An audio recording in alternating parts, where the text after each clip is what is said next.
Estamos en este momento tratando con aquellas virtudes que debemos esforzarnos por desarrollar en nuestros hijos si de veras queremos criarnos en el contexto de la piedad. Y durante los domingos pasados hemos estado enfocando el dominio propio. Como ustedes recordarán, estuvimos durante 6 semanas, 6 domingos, tratando este tema. Y en el día de hoy enfocaremos otro aspecto de la vida piadosa. Me refiero al cultivo de una saludable pureza sexual. Y dado que estaremos tocando un tema delicado, quisiera dar una advertencia al respecto. Al hablar de la pureza y de la modestia, hay 2 extremos que nosotros debemos evitar. En primer lugar, la mentalidad de un pudor victoriano, por un lado, y en el otro extremo, la depravada filosofía hedonista y sensual de nuestra generación. La pureza y la modestia de la que estaremos hablando se encuentra en el centro mismo de estos 2 extremos. Y como sé que algunos se estarán preguntando qué fue lo que yo quise decir, cuando hablamos de un pudor victoriano, esta frase hace referencia a esta visión del pudor que se puso de moda en la época de la reina Victoria en el siglo pasado.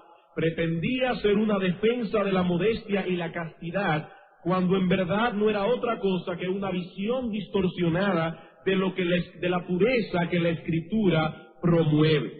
El hedonismo es exactamente lo contrario. Es una doctrina filosófica que proclama que el placer es el fin supremo de la vida humana, que el fin último o el propósito primordial de la vida del hombre sobre la tierra era alcanzar el placer. Ambos extremos, el pudor victoriano y el hedonismo sensual de nuestra generación, ambos extremos parten del mismo concepto, de la misma raíz, aunque llegan a conclusiones completamente distintas y antagónicas. La mentalidad del pudor victoriano parte del hecho de que la sexualidad en el ser humano no es otra cosa que un apetito animal y por lo tanto es feo, sucio y desagradable. Ahora bien, la mentalidad hedonista y depravada de nuestra época parte del mismo punto. Ellos ven el sexo únicamente como un apetito animal, igual que el pudor victoriano, solo que ahora ellos dicen, dado que somos animales racionales, pero animales al fin, no hay nada malo en satisfacer esos apetitos, aun sea en un contexto divorciado de toda moralidad. La mentalidad victoriana prefiere no tener que hablar acerca de algo tan feo, sucio y desagradable como es el sexo, mientras que la mentalidad hedonista y sensual de nuestra generación no sabe hablar de otra cosa. Aquellos no quieren hablar de eso. Estos no saben hablar de otra cosa. Y cada vez que van a hacer un chiste o que van a vender un producto, la sensualidad está de por medio. Hermanos, ambos extremos deben ser rechazados por todo verdadero creyente y por todo padre que desee implementar en sus hijos un concepto saludable de lo que podemos llamar pureza y modestia. Dios no nos ha dejado en oscuridad en todo lo concerniente a nuestra sexualidad. Y nosotros los padres tenemos el deber de cultivar en nuestros hijos una visión saludable de dicha pureza. Y para ello nosotros veremos esta noche básicamente 2 cosas. No se asusten, padres.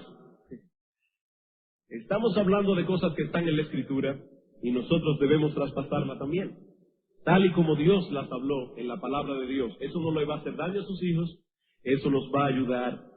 Veremos 2 cosas en esta noche. En primer lugar, veremos los principios fundamentales, la base sobre la cual hemos de cultivar esa pureza tocante a nuestros hijos. Y en segundo lugar, vamos a dar algunas sugerencias prácticas que nos ayuden a aplicar esos principios en la vida de nuestros hijos. Primero veremos los principios fundamentales y luego veremos las sugerencias prácticas que emanan de esos principios fundamentales. Debo aclarar que nuestro enfoque será netamente escritural. Dios ha hablado y nuestra función como pastores es la de enseñar a la iglesia todo el consejo de Dios. Ay, hermano, pero ¿no era mejor hacer una reunión de padres para esto? No, hermano. Cuando el apóstol Pablo escribía la carta a los Efesios y hablaba de algunas cosas acerca del matrimonio, ahí estaban todos. Y Dios esperaba que todos escucharan la palabra de Dios. Es nuestra función como pastores traspasar a la iglesia, en el contexto de la iglesia congregada, todo el consejo de Dios. ¿Cuáles son entonces estos principios fundamentales, en primer lugar, sobre los cuales hemos de construir el edificio para que nuestros hijos puedan tener una saludable pureza sexual? Son dos principios fundamentales. Primer principio: el matrimonio es el único contexto apropiado para el cumplimiento del amor sexual. El matrimonio es el único contexto apropiado para el cumplimiento del amor sexual. Génesis capítulo 2. Vamos a ver algunos textos de la Escritura. Génesis capítulo 2, versículos 23 al 24. Como ustedes recordarán, Dios crea a Adán, lo sitúa en el huerto del Edén, en el paraíso. Era un lugar delicioso, deleitoso. Ahí estaba todo lo que un hombre puede desear, excepto una compañera. ¿Y qué dice Dios en su palabra?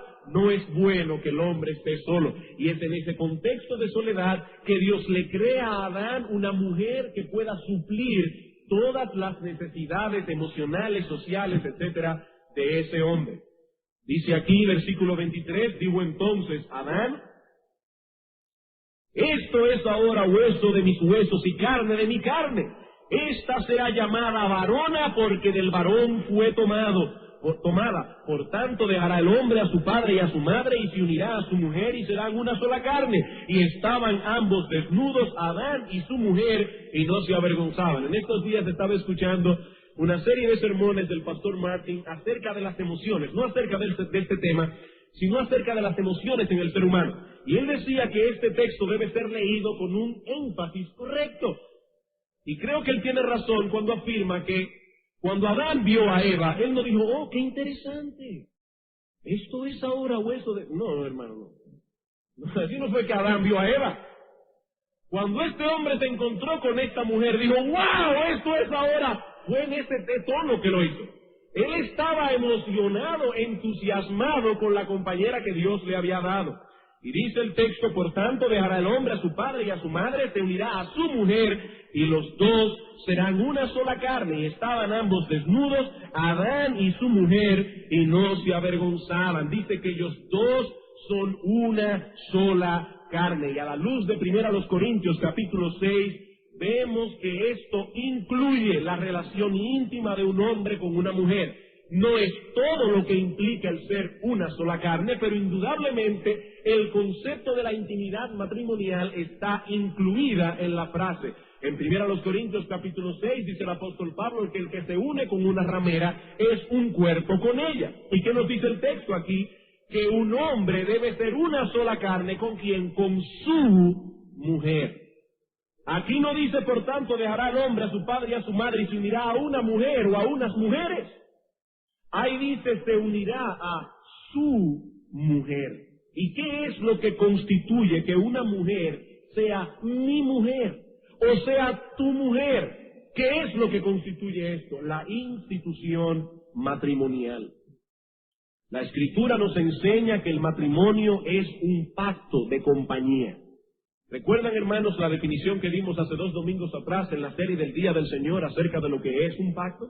En aquella ocasión decíamos que un pacto es una promesa a la que se le ha interpuesto un juramento. No toda promesa constituye un pacto. Se trata de una promesa que ha sido ratificada, que ha sido fortalecida a través de un voto o un juramento legal. En el matrimonio, un hombre y una mujer hacen una promesa ratificada por un voto o un juramento legal de suplirse el uno al otro las necesidades de compañía que tenemos como seres humanos. Eso es el matrimonio. Es un pacto de compañía. En ese pacto el hombre se está comprometiendo a suplir todas las necesidades de su mujer. En ese pacto la mujer se está comprometiendo a suplir todas las necesidades de compañía de ese hombre, en el plano social, en el plano emocional, intelectual, espiritual, sexual, etcétera. Eso es el matrimonio. Vamos a Proverbios capítulo 2. Está aquí instruyendo a su hijo para advertirle contra las mujeres malas. Y dice aquí en el versículo 16 y 17, serás librado de la mujer extraña, de la ajena que halaga con sus palabras. Noten, la cual abandona al compañero de su juventud y se olvida del pacto de su Dios. Las dos ideas están aquí comprendidas en este texto. Es un pacto de compañía. Malaquías capítulo 2, el último libro del Antiguo Testamento, antes del Evangelio de Mateo. Malaquías capítulo 2, versículos 13 al 14. Y esta otra vez haréis cubrir el altar de Jehová de lágrimas, de llanto y de clamor. Así que no miraré más a la ofrenda para aceptarla con gusto de vuestra mano. Mas diréis, ¿por qué? ¿Por qué Dios no aceptará nuestra ofrenda? Porque Jehová ha atestiguado entre ti y la mujer de tu juventud, contra la cual has sido desleal, siendo ella tu compañera y la mujer de tu pacto. Una vez más, ambas ideas están incluidas en el texto. Es una compañera de pacto. Ha habido aquí un pacto de compañía. Y lo que estamos diciendo en este sermón es que el matrimonio es el único contexto apropiado para el cumplimiento del amor sexual. Fuera de ese marco, el sexo es pecaminoso y destructivo. Dios nos dice en su palabra que el hombre debe dejar a su padre y a su madre, unirse a su mujer en el contexto de ese pacto de compañía, y entonces tienen el derecho de llegar a una sola carne, con todas las implicaciones que esa frase conlleva, no solo en el plano espiritual, sino también en el físico. Pero donde ese pacto no ha sido hecho, no hay derecho. Otro texto, Éxodo capítulo 20, versículo 14, los 10 mandamientos. Estamos citando estos textos simplemente para demostrar el principio que hemos enunciado. El matrimonio es el único contexto apropiado para el cumplimiento del amor sexual. Éxodo capítulo 20, versículo 14, contiene un mandamiento por demás conocido. No cometerás adulterio. Recuerden, hermanos, que en los 10 mandamientos nosotros encontramos un resumen de la ley moral de Dios. Y en ese resumen encontramos 10 elementos que Dios ha declarado como santos. En el primer mandamiento se nos habla de la santidad del ser de Dios. En el segundo mandamiento, de la santidad de la naturaleza y la adoración de Dios. En el tercer mandamiento, de la santidad del nombre de Dios. No tomarás el nombre de Dios en vano. El cuarto mandamiento nos habla de la santidad del día del Señor, el día designado para la adoración a Dios. El quinto mandamiento nos habla de la santidad de las autoridades constituidas por Dios. Honra a tu padre y a tu madre. El sexto mandamiento nos habla de la santidad de la vida. No matarás. Brincamos. El octavo mandamiento nos habla de la santidad de la propiedad privada. No hurtarás. El noveno mandamiento nos habla de la santidad de la verdad. No dirás falso testimonio. Y el 10º mandamiento nos habla de la santidad del corazón humano. No codiciarás. Las 10 santidades de los 10 mandamientos. Pero como pueden ver, a propósito, he saltado el 7º mandamiento. ¿Qué cosa declara santo el 7º mandamiento que dice no cometerás adulterio? Este mandamiento declara la santidad del sexo, la santidad del matrimonio, incluyendo la santidad de nuestras partes privadas. Todo eso está incluido en el mandamiento no cometerás adulterio. La santidad del sexo, la santidad del matrimonio y la santidad de nuestras partes privadas. Esas partes que Adán y Eva cubrieron en el momento de la caída por su vergüenza delante de Dios, aunque aclaro que el pecado de Adán y Eva no tenía nada que ver con un problema sexual. Esas partes privadas, dice la Escritura, serán luego para el esposo, serán para la esposa. Estas partes están reservadas para el cónyuge que Dios nos dará. No es para nosotros mismos, ni para nuestra novia, ni para nuestro novio o cualquier otra persona. Todo eso está incluido en ese mandamiento: no cometerás adulterio. Y cuando enseñemos a nuestros hijos el decálogo y no sepamos a ciencia cierta cómo aplicar este mandamiento de una manera que sea apropiada para ellos, nosotros podemos hablarles acerca de la pureza, podemos hablarles de la modestia, de la santidad de nuestras partes privadas, porque todo eso está incluido en el séptimo mandamiento. La santidad del sexo, del matrimonio, de nuestras partes privadas. Proverbios capítulo 5. En Proverbios capítulo 5 encontramos una vez más a este padre instruyendo a sus hijos o a su hijo en estas cosas. Este hombre no le huía al tema, sino que lo enfrentaba con responsabilidad y con honestidad delante de Dios. ¿Y qué le dice este padre a su hijo en el versículo 15? Hijo mío, bebe el agua de tu misma cisterna y los raudales de tu propio pozo. Se derramarán tus fuentes por las calles y tus corrientes de aguas por las plazas. O no sean para ti solo y no para los extraños contigo. Sea bendito tu manantial y alégrate con la mujer de tu juventud.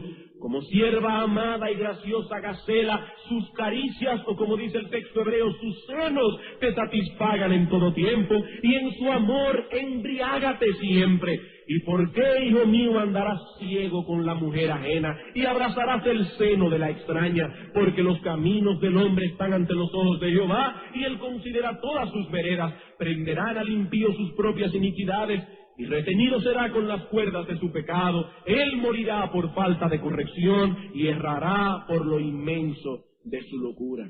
Dice, hijo mío, es una locura intentar cualquier tipo de cumplimiento de amor sexual fuera del matrimonio. El matrimonio es el único contexto en que Dios permite esto. Caminar por otra senda es una locura que lleva a la muerte y a la destrucción. Esto es algo tan importante que Dios dedicó todo un libro de las Escrituras para tratar acerca del matrimonio y del romance en el matrimonio. Me refiero al libro de Cantar de los Cantares. Vamos allí por un momento. Cantar de los Cantares. Hermanos, es bueno de vez en cuando hacer un buen devocional en Cantar de los Cantares. Noten cómo este hombre le habla aquí a esta mujer en el capítulo 4, versículo 8 al 12. No estoy citando este texto en un vacío, lo estoy citando en el contexto del principio que hemos mencionado. Estamos tratando de probar el principio. Dice aquí, ven conmigo desde el Líbano, oh esposa mía. Ahí no dice, oh novia mía. Ahí dice, oh esposa mía.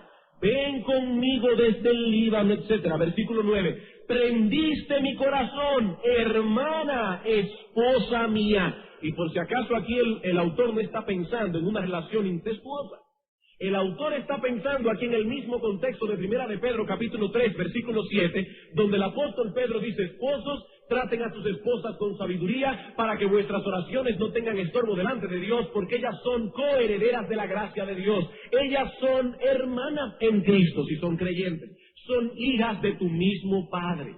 Es en ese contexto que le está diciendo a su esposa, hermana mía, has apresado mi corazón con uno de tus ojos, con una gargantilla de tu cuello. Cuán hermosos son tus amores, hermana, esposa mía. Cuánto mejores que el vino son tus amores, y el olor de tus ungüentos que todas las especias aromáticas.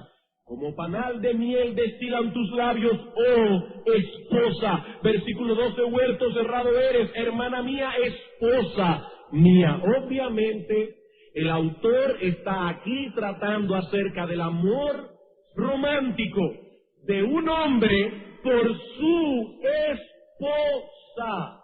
No es en otro contexto que se da a Cantar de los Cantares. Está hablando del amor de un hombre por una mujer. Ah, hermano, pero yo siempre había pensado que eso era un símbolo del amor de Cristo por su iglesia. No, hermano, es un libro que Dios puso en la Escritura para enseñarle a algunos hombres desabridos cómo amar a sus mujeres. Es para eso que Dios puso ese libro allí. Es el amor de un hombre por su mujer, no por una mujer cualquiera, por la suya, por aquella con la que este hombre ha hecho un pacto de compañía. Y noten cómo es el amor entre este hombre y esta mujer, capítulo 7. Dice aquí: cuán hermosos son tus pies en las sandalias, oh hija de príncipe. Hermanos, no se ruboricen, pero este hombre está contemplando aquí a su mujer en un contexto muy especial. ¿Y qué dice este hombre a su mujer? Los contornos de tus muslos son como joyas, obra de mano de excelente maestro, tu ombligo como una taza redonda que no le falta bebida, tu vientre como montón de trigo cercado de lirio, tus dos pechos como gemelos de gacela, tu cuello como torre de marfil, tus ojos como los estanques de Hesbón, tu nariz como la torre del Líbano. Yo no sé si a su esposa le gustaría que usted le dijera una cosa así, pero por lo menos en el contexto oriental eso era un piropo. Hermanos, aquí vemos a un hombre contemplando con ojos románticos a su mujer. Y hemos citado este texto simplemente para probar el punto que estamos trayendo aquí. El amor sexual tiene su cumplimiento, según Dios, únicamente en el matrimonio. Y este libro nos aclara dos conceptos equivocados que tienen muchos hombres. El primer concepto equivocado que tienen muchos hombres, sobre todo los hombres impíos, es que se puede tener romance con otra mujer que no sea la mujer de uno, o no sea la esposa de uno. No, este hombre tiene un romance con su mujer. Y el segundo concepto equivocado que rebate este libro, en el cual están incluidos muchos evangélicos, es que la esposa no es para tener romance. Estos dos conceptos equivocados son rebatidos en Cantar de los Cantares. Muchos hombres guardaron su romanticismo para la época de noviazgo, pero una vez se casaron comenzaron a perderlo hasta que llegó un momento en que su matrimonio se volvió árido y seco como un desierto. Ya no se toman de la mano, ya no se dicen cosas cariñosas, no se besan al despedirse, no se llaman durante el día a no ser el marido para preguntarle si la comida está lista. Hermanos, esto es triste, muy triste. Esa no es la imagen que Dios presenta del amor matrimonial en Cantar de los Cantares. Un hombre que ya no piensa en su esposa con una mente romántica ha perdido de vista el concepto que Dios nos enseña aquí del matrimonio. Un último texto, Hebreos capítulo 13, versículo 4.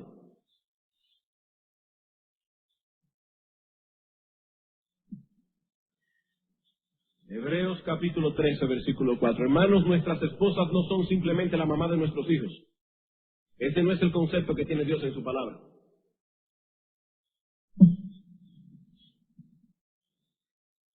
Dice aquí un texto que vamos a ampliar más en el segundo punto. Dice: honroso sea en todos el matrimonio y el lecho sin mancilla, pero a los fornicarios y a los adúlteros los juzgará Dios. Que nos pruebe este texto el principio que estamos tratando de probar. Solo en el matrimonio el amor sexual puede tener cumplimiento. Ese es el primer principio que debe formar el fundamento sobre el cual hemos de enseñar a nuestros hijos la pureza sexual. Segundo principio. El segundo principio fundamental es este: la intimidad en el matrimonio es pura y santa. No solo debemos enseñar que es únicamente en el matrimonio, sino que al mismo tiempo debemos enseñar que la intimidad en el matrimonio es pura y santa. Este mismo texto de Hebreos capítulo 13, versículo 14, que nos dice aquí: honroso sea en todos el matrimonio y el lecho sin mancilla. ¿Saben ustedes, hermanos, cuál es la palabra griega que el apóstol está usando aquí? Es la palabra griega coites, de donde viene nuestra palabra en español coito. El apóstol está hablando aquí específicamente, no de la cama que usted compró en un sitio, está hablando aquí específicamente de la intimidad en el matrimonio. Y que nos dice el texto que la intimidad en el matrimonio es santa, que la intimidad en el matrimonio no tiene mancha, que la intimidad en el matrimonio es sagrada. ¿Y por qué es sagrada? Porque a pesar de ser un acto físico, conlleva la imagen de una relación espiritual entre Dios y su pueblo. Primero a los Corintios capítulo 6. Bueno, es santa porque Dios la declaró santa, pero aparte de eso, también es santa porque conlleva la imagen de una relación espiritual entre Dios y su pueblo. En 1 Corintios capítulo 6, versículo 13 al 17, dice el apóstol Pablo: las viandas para el vientre y el vientre para las viandas, pero tanto al uno como a las otras destruirá Dios. Pero el cuerpo no es para la fornicación, sino para el Señor, y el Señor para el cuerpo. Y Dios que levantó al Señor, también a nosotros nos levantará con su poder. ¿No sabéis que vuestros cuerpos son miembros de Cristo? Está hablando aquí de esa unión espiritual. ¿Quitaré pues los miembros de Cristo y los haré miembros de una ramera? De ningún modo. ¿O no sabéis que el que se une con una ramera es un cuerpo con ella? Porque dice, los dos serán una sola carne. Pero el que se une al Señor, un espíritu es con él. ¿Qué nos dice Hebreos 13:4? Que esta unión íntima de un hombre con una mujer en el contexto del matrimonio es santa. Y esa misma expresión que aparece en Hebreos capítulo 13, versículo 4, para referirse a la santidad del matrimonio, aparece 3 veces más en las Escrituras. Aparece en Santiago capítulo 1, versículo 27, para referirse a la religión verdadera, la religión sin mácula. En segundo lugar, aparece en Primera de Pedro capítulo 1, versículo 4, para describir el cielo. Dice que tenemos una herencia inmaculada, sin mancilla. Y en Hebreos capítulo 7, versículo 26, se usa para describir al Señor Jesucristo. Así que de acuerdo con la Escritura, la religión verdadera, el cielo, nuestro Señor Jesucristo y las relaciones sexuales en el matrimonio tienen un punto en común: son santas. Hermanos, esta es la enseñanza de la Escritura. La religión verdadera, el cielo, el Señor Jesucristo y el sexo en el matrimonio tienen un punto en común: las 4 son santas. Ese concepto que heredamos de la filosofía platónica y que luego fue asimilado por la Iglesia Católica de que el sexo tiene algo impuro, es un concepto pagano. Por eso obligan a sus líderes a quedarse sin casar y por eso no conciben que la Madre del Señor pudo tener una vida marital normal con su esposo José. Hermanos, tal pensamiento no solo rebate la enseñanza de Hebreos 13:4, sino que está expresamente condenado en las Escrituras. En 1 Timoteo capítulo 4, versículo 1 al 5, el apóstol Pablo habla de allí de algunos mentirosos que oirán espíritus demoníacos por la hipocresía de mentirosos que, teniendo cauterizada la conciencia, prohibirán casarse. Debemos decir con todo el énfasis que podamos que el ascetismo está tan lejos de la verdadera santidad como lo está el moralismo de la verdadera religión. Y no solo los católicos han incurrido en este error. Muchos cristianos prefieren no hablar de estas cosas, ignoran lo que Dios nos dice en su palabra al respecto, tienen una visión distorsionada de la intimidad en el matrimonio, despreciando de ese modo un regalo que Dios ha dado al hombre. ¿Y saben lo que ocurre con estas personas? Que desgracian la vida de sus cónyuges. No solamente desgracian su vida, terminan desgraciando la vida de sus cónyuges. Y nosotros no debemos preparar a nuestros hijos para que desgracien la vida de su cónyuge. Esa no es la función que Dios nos ha dado como padres. El considerar el sexo como impuro, feo y desagradable no nos hace más santos, nos convierte en paganos. Eso no nos hace más santos, hermanos. Eso nos convierte en paganos. Esa no es la visión que Dios nos ha revelado de este asunto en su palabra. Queremos impartir una visión saludable a nuestros hijos sobre la verdadera pureza y la verdadera modestia. He aquí los 2 principios generales que deben englobar esta tarea. Primero, el matrimonio es el único contexto apropiado para el cumplimiento del amor sexual. Segundo, la intimidad en el matrimonio es pura y santa. Como sé que algunos se estarán preguntando, ¿y qué hago yo ahora con todo eso? con respecto a mis hijos. Vamos a ver ahora algunas sugerencias prácticas de cómo implementar estos principios en la vida de nuestros hijos para que podamos desarrollar en ellos una saludable pureza sexual. Sugerencias prácticas de cómo implementar estos principios en la vida de nuestros hijos. 4 sugerencias. Primero, debemos dar explicaciones bíblicas, honestas y prudentes a nuestros hijos acerca del sexo. Debemos dar explicaciones bíblicas, honestas y prudentes a nuestros hijos acerca del sexo.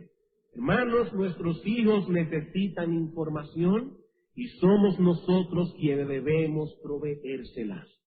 Esa información no debe ser provista en el colegio. Esa información no debe ser provista a través de libros que andan por allí pseudocientíficos. Mucho menos debe ser provista por los amiguitos de nuestros hijos. Ellos necesitan información y esa información debe ser bíblica, honesta y prudente. Esa es la única forma de librarlos de las concesiones mundanas por un lado y de la ignorancia por el otro. Si no les damos la información que ellos necesitan en ese momento, probablemente la buscarán en otro lado. Y le aseguro que en el 95% de los casos, por ser conservador, la buscarán en el lugar inadecuado. La buscarán en el lugar inadecuado. Así que debemos dar explicaciones bíblicas, honestas, pero, hermanos, al mismo tiempo debemos ser prudentes. Esto es importante para que nadie sobrereaccione. Algunos pueden ir del silencio total al extremo de contárselo todo de una sola vez a sus hijos. Y aquí no estamos hablando de eso. Lo que necesita un niño de 3 años no es lo mismo que necesita uno de 6, o de 10, o de 13. Y de hecho, aún en el mismo contexto de la misma edad, no todos los niños maduran al mismo tiempo. Por eso no estamos de acuerdo con la educación sexual en las escuelas. ¿Por qué? Porque probablemente tenemos allí un curso donde todos tienen 13 años, pero no todos tienen la misma madurez. Y no todos estarán recibiendo lo que necesitan, son los padres los que deben ocuparse de este asunto. Son edades distintas, madurez distinta, con necesidades distintas. Pero si no comenzamos a responder sus inquietudes cuando están pequeños, tampoco tendrán luego la confianza de venir a nosotros cuando estén grandes. Y cada vez que ellos van a hacernos una pregunta acerca de eso, compramos Nervocal, vamos a tener problemas. Los que han leído el Paquito de Mafalda saben a lo que yo me refiero. No, hermanos. Tenemos que ser honestos, bíblicos y prudentes. Y prudentes. Hermanos, hay que ser juiciosos en este asunto. Escuche atentamente la pregunta que su hijo le está haciendo para que no le responda lo que él le está preguntando. Escuche atentamente la pregunta que su hijo está haciendo y luego trate de suplir su inquietud. No la que usted cree que él tiene en su mente, sino la inquietud que su hijo tiene en su mente con información bíblica, honesta y algo muy importante, usando los nombres correctos. Cada parte del cuerpo tiene su nombre. Busca el diccionario que están allí. Si usted comienza dándole apodos a esas partes, probablemente estaremos traspasando una señal equivocada a nuestros hijos. Ellos podrían pensar que estamos hablando de algo tan malo, tan feo y tan sucio que no podemos llamarlo por su propio nombre. Hermanos, Dios le ha dado al cuerpo humano un nombre a cada parte. Esas partes están en el diccionario y al hablar con nuestros hijos debemos hablar con un lenguaje apropiado. Pero siempre digo, recuerde que debe ser prudente. Su hijo irá madurando y será esa madurez la que determinará lo que él debe o no debe saber. Por ejemplo, hermano, ¿para qué necesita un joven de 13 años o de 14 o de 15 conocer cuáles son los medios anticonceptivos que existen? Como le están enseñando a los jovencitos en las escuelas en el día de hoy. Yo me pregunto, ¿para qué necesita un joven de 13, 14 o 15 años conocer estas cosas? ¿Para qué usará él esa información a los 13, 14 o 15 años? La única información que nuestros jóvenes adolescentes deben tener al respecto es conocer que el único método anticonceptivo que necesitan usar es la palabra no. Ese es el único método anticonceptivo que ellos deben usar. Decirle a su novio, al que se interese por ellos, la palabra no. Y hermanos, eso es lo que nosotros tenemos que enseñarle a nuestros hijos, varones y hembras, a usar la palabra no en el momento correcto. Recuerdo cuando me estaba contando el pastor Martin que la primera vez que un joven se interesó en una de sus hijas, ya están casadas, con 2 pastores, por cierto. Pero dice que la primera vez que un joven ya formalmente se interesó en una hija suya y fue a la casa de él en ese contexto, este hombre que algunos de ustedes conocen, tomó a este muchacho aparte y le dijo: mi hijo, a esta muchacha la abrazo yo solamente, y así va a ser hasta que se case.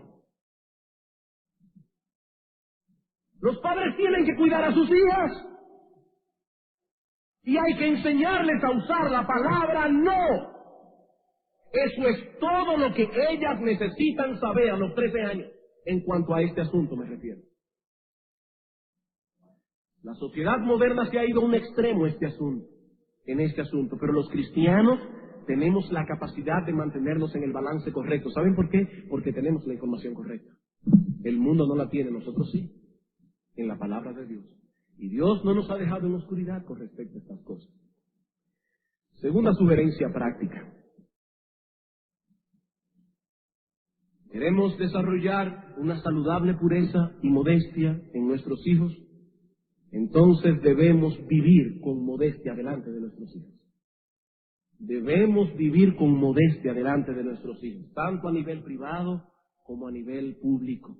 La modestia y la pureza de los padres juega un papel importantísimo en este asunto. Debemos ser un modelo de modestia para nuestros hijos, tanto en la intimidad del hogar como fuera de él. Por ejemplo, hermanos, los hijos no deben ver la desnudez de sus padres. Dios nos dice en su palabra que eso no debe ser. Pero la psicología moderna nos dice que eso crea un ambiente saludable para el niño, que así crecen sin tabúes innecesarios y con una mente abierta. Pero Dios nos dice en su palabra que eso no es correcto. Y es Él quien sabe cómo pueden nuestros hijos crecer con una mente saludable y balanceada. Dios dice en su palabra que los hijos no deben ver la desnudez de sus padres.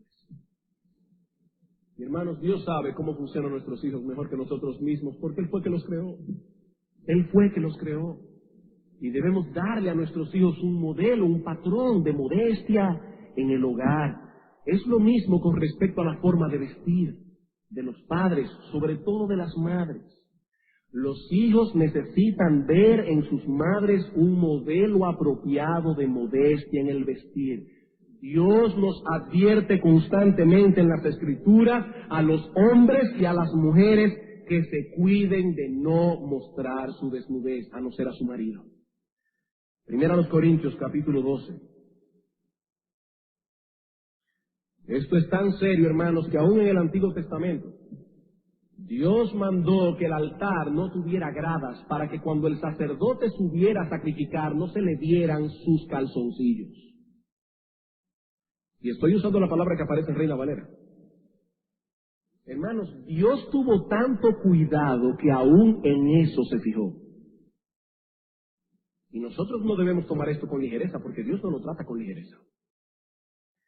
Y dice 1 Corintios capítulo 12, versículo 22 al 23, 1 Corintios 12, dice: antes bien, los miembros del cuerpo que parecen más débiles son los más necesarios. Por ejemplo, si usted no tuviera los 10 dedos del pie, se cayera para adelante.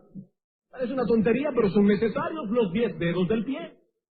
Y aquellas partes del cuerpo que nos parecen menos dignos, a estos vestimos más dignamente. Y aparentemente el apóstol Pablo está refiriéndose aquí a algunas partes del cuerpo que estén dañadas o por alguna razón sea desagradable, ya sea por una cortada, por lo que sea.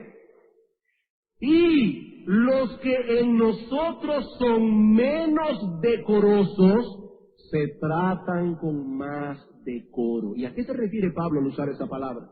Voy a citar aquí al pastor John MacArthur en su comentario a los 1 Corintios acerca de este texto. Dice: la palabra indecoroso significa vergonzoso, indecente, que no puede ser exhibido.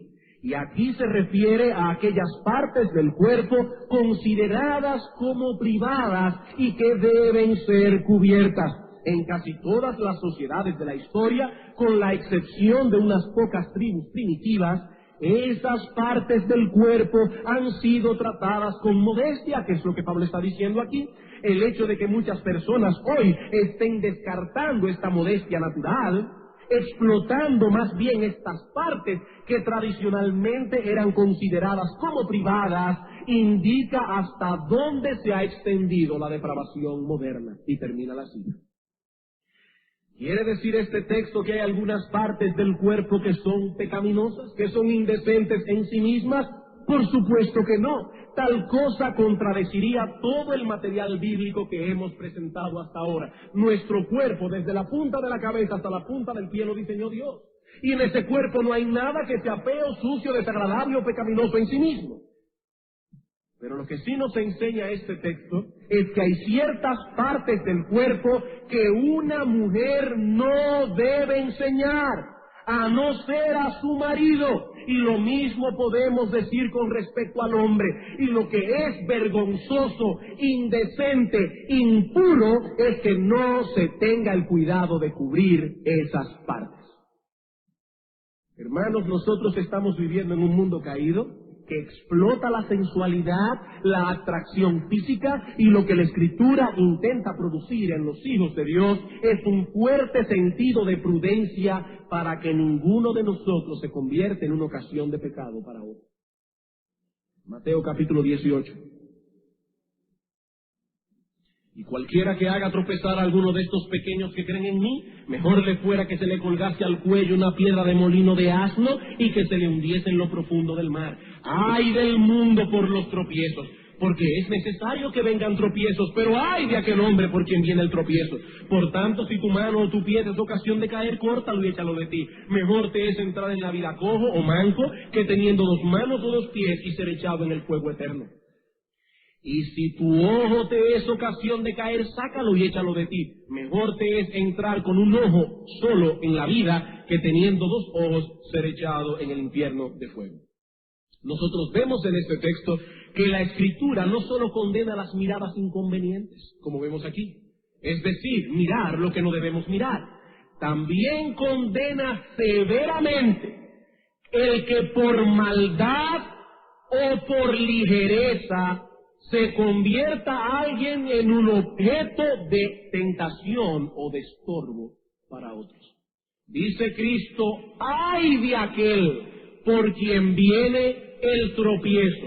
Mejor le fuera que se colgara una piedra de molino de asno y se echase en el fondo del mar. 1 Timoteo capítulo 2, versículo 9. Las mujeres deben tener un cuidado con esto en todo momento. Pero, dice el apóstol Pablo, hablando del culto público, asimismo quiero que las mujeres se atavíen de ropa decorosa, con pudor y modestia. Pablo nos dice que este cuidado normal que han de tener las mujeres ha de redoblarse a la hora de vestirse para venir al culto público. La palabra que Reina Valera traduce aquí, pudor, significa literalmente sentido de vergüenza. Y la idea que enfatiza es el hecho de que la mujer debe arreglarse para venir al culto, pero con un sentimiento de que le avergonzaría ser un motivo de tropiezo para los que asisten al templo para adorar a Dios. Hermanos, Pablo está dando aquí instrucciones muy precisas a Timoteo como pastor de Éfeso acerca de cómo debían conducirse las cosas en el culto público. En 1 Timoteo 3:14 al 15 dice: esto te escribo, aunque tengo la esperanza de ir pronto a verte, para que si tardo sepas cómo debes conducirte en la casa de Dios, que es la iglesia del Dios viviente, columna y baluarte de la verdad. Pablo está diciendo: Timoteo, es la casa de Dios. La iglesia no es tu casa. La iglesia no es la casa de los hermanos que vienen a adorar. La iglesia es la casa de Dios. Y como es la casa de Dios, Dios tiene derecho a implantar sus normas aún en las vestimentas de las hermanas. La primera instrucción que Pablo da aquí con respecto al culto público tiene que ver con la oración corporativa, y la segunda tiene que ver con la conducta de las mujeres en la iglesia. ¿Qué nos enseña esto? Que Dios le da importancia a este asunto, y cuando una iglesia le confiere también importancia, no es porque se está volviendo legalista necesariamente. Hermanos, debemos tener un celo santo por las cosas que ocurren en el templo de Dios. Las mujeres cristianas deben tener cuidado al vestirse en todo momento, pero deben redoblar ese cuidado a la hora de vestirse para venir al culto público. No venimos aquí a exhibirnos, no venimos a llamar la atención sobre nosotros mismos, no venimos a enseñar las formas de nuestro cuerpo, y mucho menos a constituirnos en una piedra de tropiezo o en una fuente de distracción para las personas que se han congregado en este lugar alrededor de la persona de Cristo. No tenemos derecho a hacer eso. ¿Y saben, hermano, lo que Pablo esperaba que Timoteo hiciera con esta información? Y digo esto porque algunos pueden estar pensando, ¿y qué es lo que el pastor está pensando hoy? ¿O está diciendo hoy? Hermanos, ¿qué ustedes creen que Pablo quiso que Timoteo hiciera con esa información? Pablo no le escribió una carta a las hermanas de la iglesia para que sepan cómo deben vestirse. Pablo se lo escribió a Timoteo porque Pablo esperaba que Timoteo, como pastor de la iglesia, transmitiera con la autoridad que Dios le había conferido estas instrucciones que Dios le había dado por medio de su apóstol.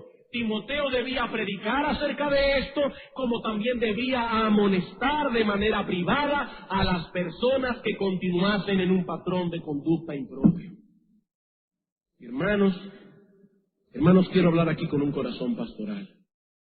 Aquí debemos decir con pena que a pesar de que no es la primera vez que este tema se toca desde este púlpito, aún nos asombramos cuando vemos hermanas que vienen a la iglesia vestidas de una forma inapropiada, con vestidos ceñidos al cuerpo o con faldas tan cortas que al sentarse enseñan los muslos.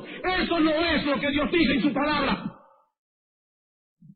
Y si parece que la palabra pudor y modestia no es suficiente para que entiendan qué es lo que Dios está diciendo en este texto, parece que hay que hablar con más claridad. Es una vergüenza que una mujer venga al templo de Dios a enseñar sus partes.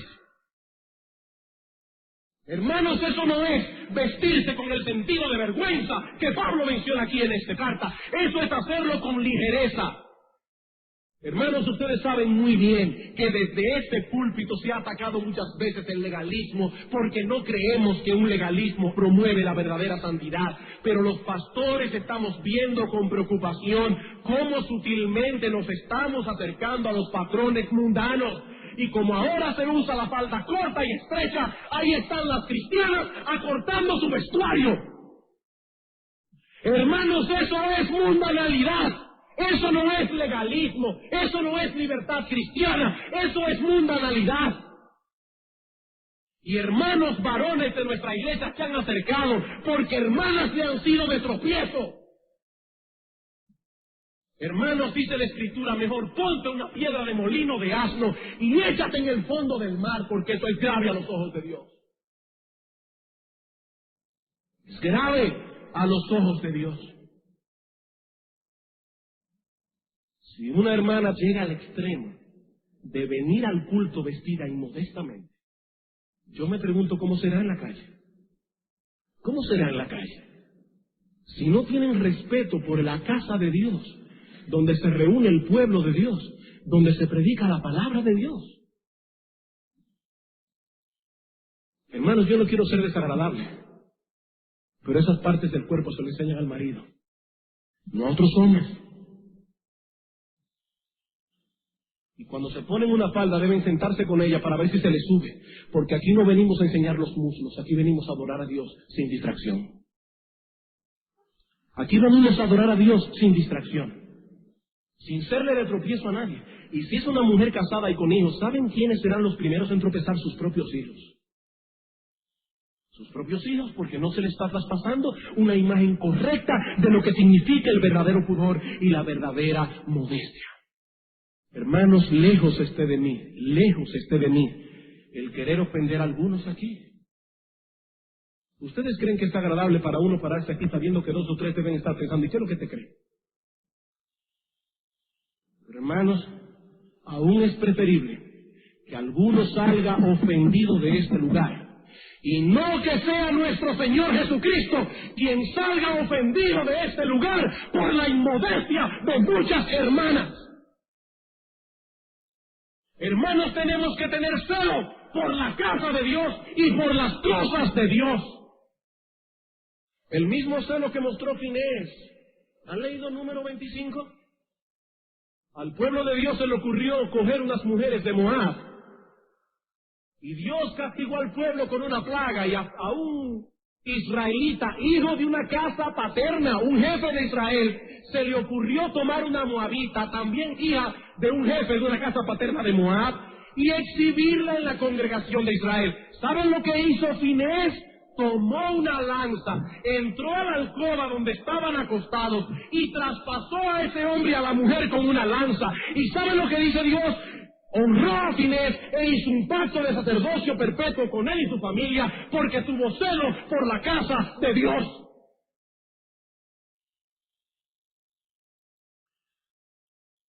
Estaba oyendo la historia del pastor Achille Blaze, un hombre que algunos aquí han oído predicar, es un gran hombre de Dios, en Inglaterra.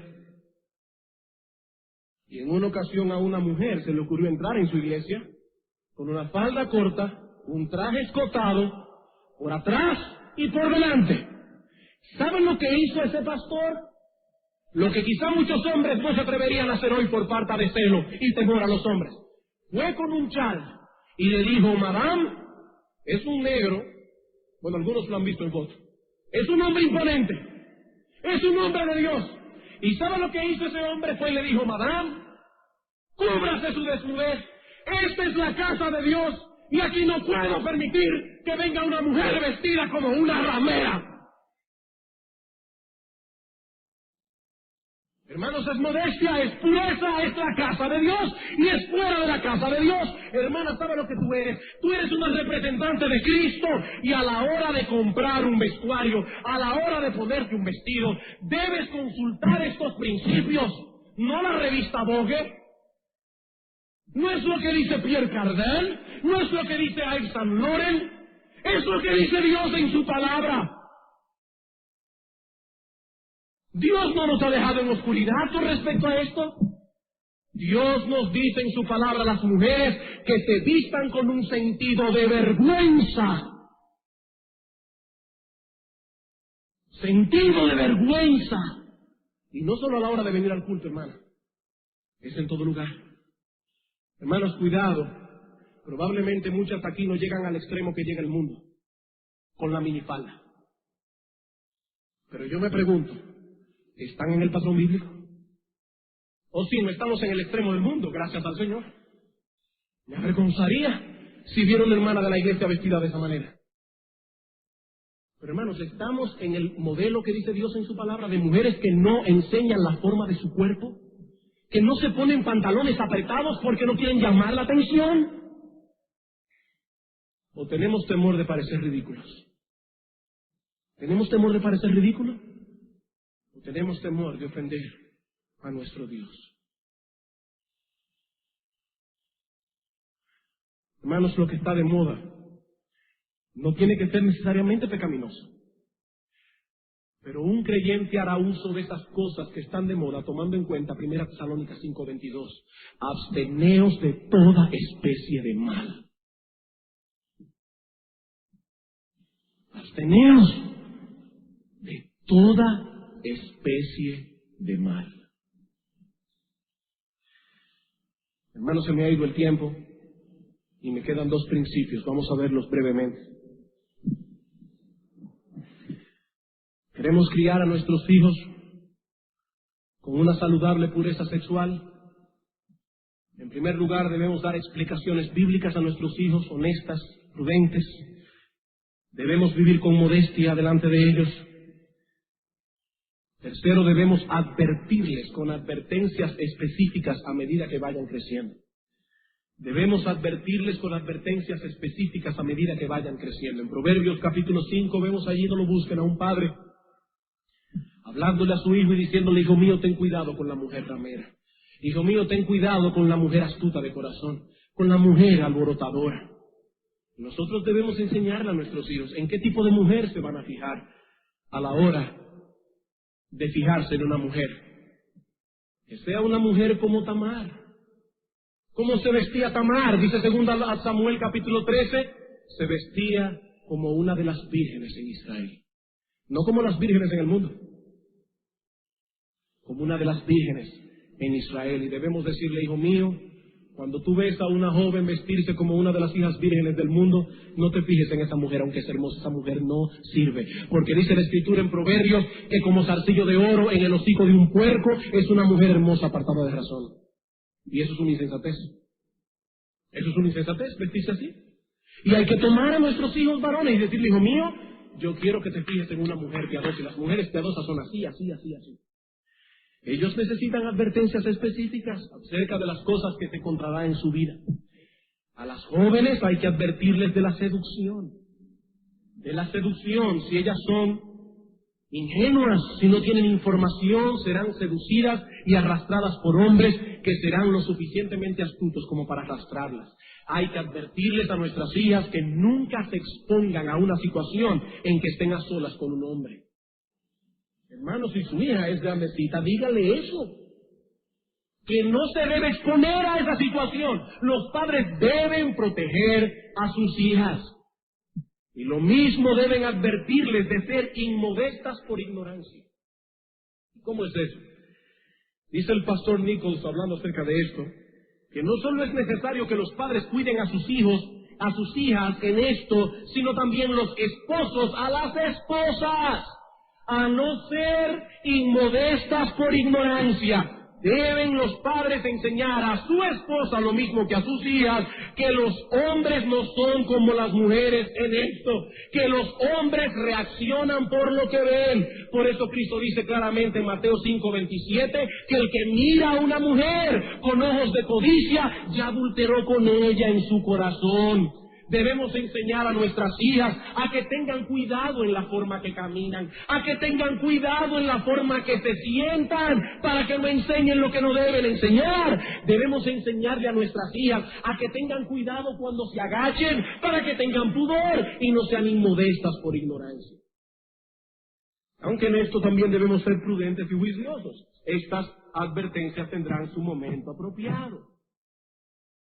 Hermanos, el mundo en el que estamos viviendo explota la sensualidad, explota la impureza, pero nosotros no somos del mundo.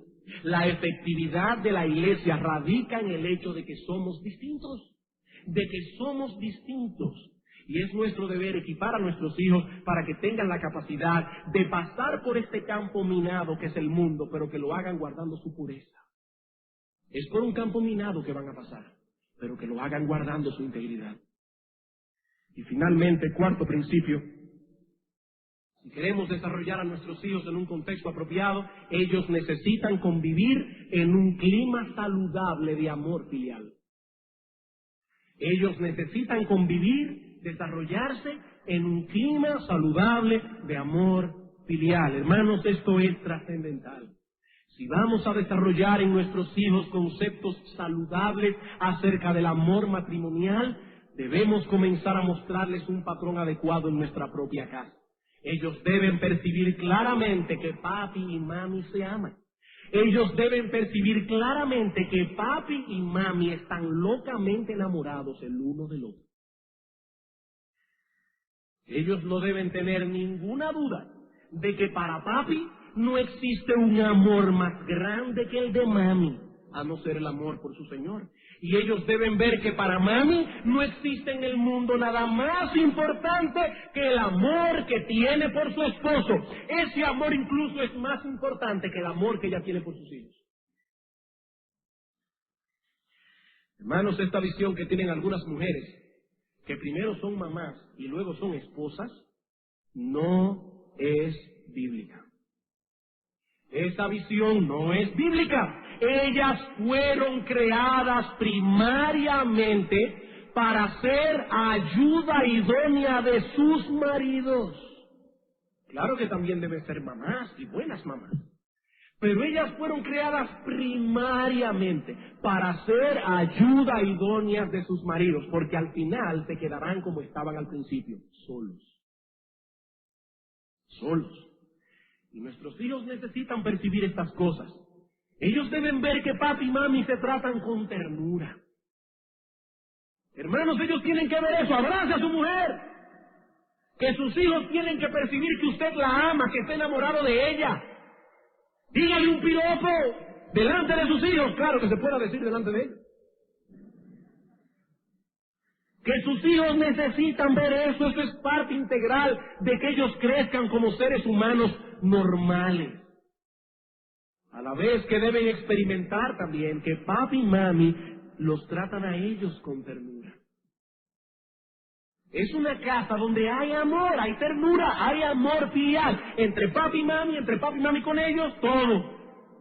Eso les permitirá desarrollar una visión saludable del amor matrimonial y esa visión cuidará a nuestros hijos de dos grandes peligros.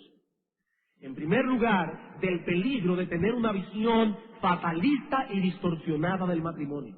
Muchos jóvenes y sobre todo muchas jóvenes le tienen miedo al matrimonio por la triste experiencia que vivieron en sus propios hogares. Y hay que enseñarles que no, que es bueno estar casado, que usted disfrute el estar casado, que usted cree que su esposo es lo más grande que Dios le ha dado. Y sus hijos tienen que ver eso. Pero por el otro lado, este ambiente cuidará a nuestros hijos del peligro de querer salir de sus hogares demasiado pronto. El querer salir huyendo de sus hogares demasiado pronto. Muchas jovencitas caen en manos del primero que la procure porque se sienten asfixiadas en sus propios hogares. Aclaro que no siempre que ocurre eso es por esa razón. A veces hay cosas que pasan que uno no sabe ni cómo explicarlas. Pero penosamente es la razón en muchos casos. Hermanos, Dios creó el amor matrimonial, Dios creó la intimidad en el matrimonio y Dios espera que sus hijos disfruten de ello en el marco de los principios que Él dejó establecido en su palabra. Y nuestra función como padres es preparar a nuestros hijos para que tengan una visión saludable de estas cosas. Pero en esto, hermanos, tenemos que pedir mucho al Señor en oración, que nos dé honestidad y prudencia al mismo tiempo. Y no es fácil lograr estas dos cosas. Pedir al Señor en oración que nos conceda la gracia de ser prudentes y honestos al mismo tiempo. Vamos a orar.